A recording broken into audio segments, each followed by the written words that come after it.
আর মাত্র ৬ মাস ২১ জুন শুরু হবে ফুটবল বিশ্বের সবচেয়ে বড় উৎসব। কিন্তু এবার শুধু গোল আর ট্রফির লড়াই নয়, এর সঙ্গে যুক্ত হয়েছে আরেকটি কঠিন যুদ্ধ, ভ্রমণের যুদ্ধ।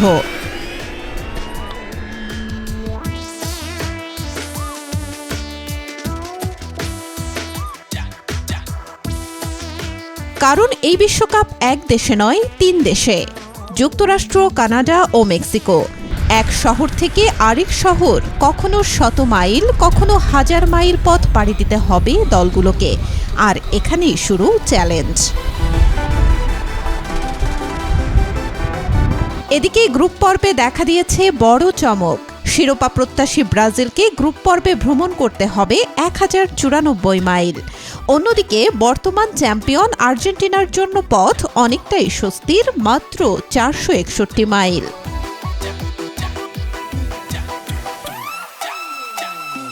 (২০২২) কাতার বিশ্বকাপে ভেন্যুগুলো ছিল কাছাকাছি। গড়ে দলগুলোকে ভ্রমণ করতে হয়েছিল মাত্র ৮৬ মাইল। কিন্তু ২০২৬ বিশ্বকাপে সেই সংখ্যা লাফিয়ে দাঁড়াচ্ছে ৫,১৬৭-তে।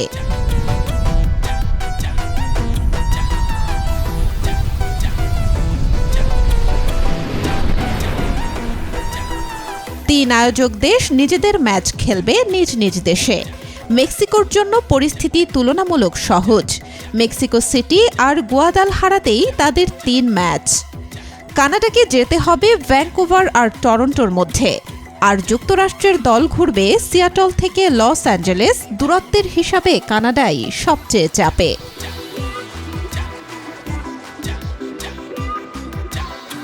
বড় দলগুলোর অভিজ্ঞতাও হবে ভিন্ন। আর্জেন্টিনা খেলবে ডালাস আর কানসাস সিটিতে, ভ্রমণ কম, রিকভারি বেশি।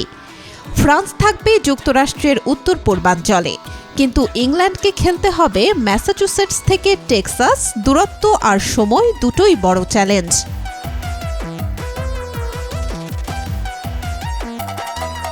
সবচেয়ে বেশি ভ্রমণ করতে হবে ইউরোপিয়ান প্লে অফ থেকে উঠে আসা একটি দলকে, ৩,১৪৪ মাইল। আরও কয়েকটি দলকে পাড়ি দিতে হবে ২ থেকে ৩,০০০ মাইলের দীর্ঘ পথ।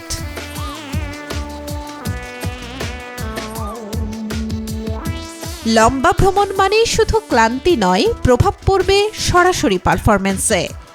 স্পোর্টস সায়েন্স বলছে, ভ্রমণে ঘুমের ছন্দ নষ্ট হয়, হজমের সমস্যা বাড়ে, শরীরে পানি শূন্যতার ঝুঁকি তৈরি হয়। ফলাফল, শক্তি কমে, রিকভারিতে দেরি হয়, বাড়ে ইনজুরির আশঙ্কা।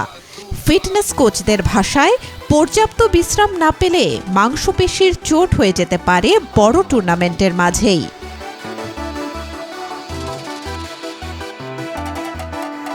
শেষ পর্যন্ত সবকিছুর চাবিকাঠি একটাই, মানসিক শক্তি। খেলোয়াড়রা যদি ভ্রমণকে বোঝা না ভেবে সুযোগ হিসেবে নেন, তাহলেই ক্লান্তির মধ্যেও পাওয়া যেতে পারে সেরা পারফরম্যান্স। ব্রাজিল, আর্জেন্টিনা বা ইউরোপের জায়ান্টরা ১,০০০ মাইল পাড়ি দিয়ে কার মুখে থাকবে সেই বিজয়ের হাসি? উত্তর দেবে ২০২৬ বিশ্বকাপ।